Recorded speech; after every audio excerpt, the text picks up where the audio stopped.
Hi guys, இன்றைக்கி நம்ம என்ன பார்க்க போகிறோம்னா ஒரு vlog தாங்க பார்க்க போகிறோம். ஸோ இன்றைக்கி வந்து பார்த்திங்கன்னா கிளாஸ் லீவ் விட்டாச்சு.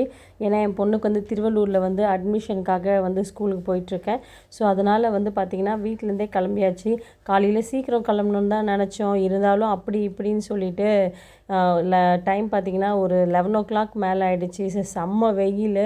சரி இருந்தாலும் பரவாயில்லன்னு சொல்லிட்டு ஃபுல்லாக சேஃபாக வந்து ஹெல்மெட்லாம் போட்டு க்ளோஸ் பண்ணிட்டு நானும் என் பொண்ணுக்கும் அவளுக்கும் வந்து நல்லா ஸ்கார்ஃபெல்லாம் கொடுத்து க்ளோஸ் பண்ணிக்கோ அப்படின்னு சொல்லிட்டு வந்து நாங்கள் திருவள்ளூர் கிளம்பிட்டோம். பார்த்திங்கன்னா தெரியும் எந்த அளவுக்கு வெயில் பாருங்கள், செம்ம வெயில். ஸோ மனசுக்குள்ளே வேண்டிகிட்டே இருந்தேன், கடவுளே டிராஃபிக் மட்டும் இருந்துடக்கூடாது. ஏன்னா திருவள்ளூர் பார்த்திங்கன்னா கொஞ்சம் கலெக்டர் ஆஃபீஸ் எல்லாம் தாண்டி போன பிறகு அந்த டிராஃபிக் எப்படி தான் வரும்னு தெரியாது.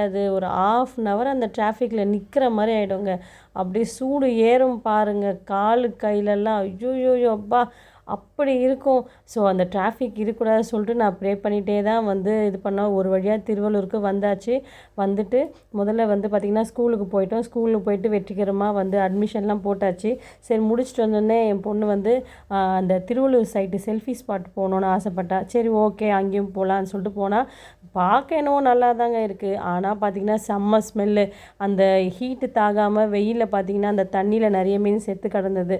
ஸோ ரொம்ப கொஞ்சம் ஸ்மெல்லாக கொஞ்சம் அதிகமாக தான் இருந்துச்சு. சரி ஓகே ஆசைப்பட்டாலேன்னு முடிச்சுட்டு அங்கேருந்து அப்படியே வந்து நம்ம ஸ்டூடெண்ட்காக கொஞ்சம் ஆரி மெட்டீரியல்ஸ் எல்லாம் வாங்க வேண்டியிருந்தது. அதனால் வந்து கொஞ்சம் மெட்டீரியல் பர்ச்சேஸ் இருந்தது. ஸோ அந்த பர்ச்சேஸ் எல்லாம் முடிச்சுட்டு ஓகே வெயிலில் பர்ச்சேஸ் எல்லாம் முடிச்சாச்சு. இனிமேல் சில்லுன்னு எதாவது குடிச்சிட்டு வீட்டுக்கு போகலாம் அப்படின்னு சொல்லிட்டு அங்கே ஃபேமஸ் வந்து மதுரை ஜிகர்தண்டா இருந்தது. ஸோ அதையும் குடிச்சிட்டு ஃபைனலாக வந்து இந்த டே முடிச்சாச்சு. Okay, thank you.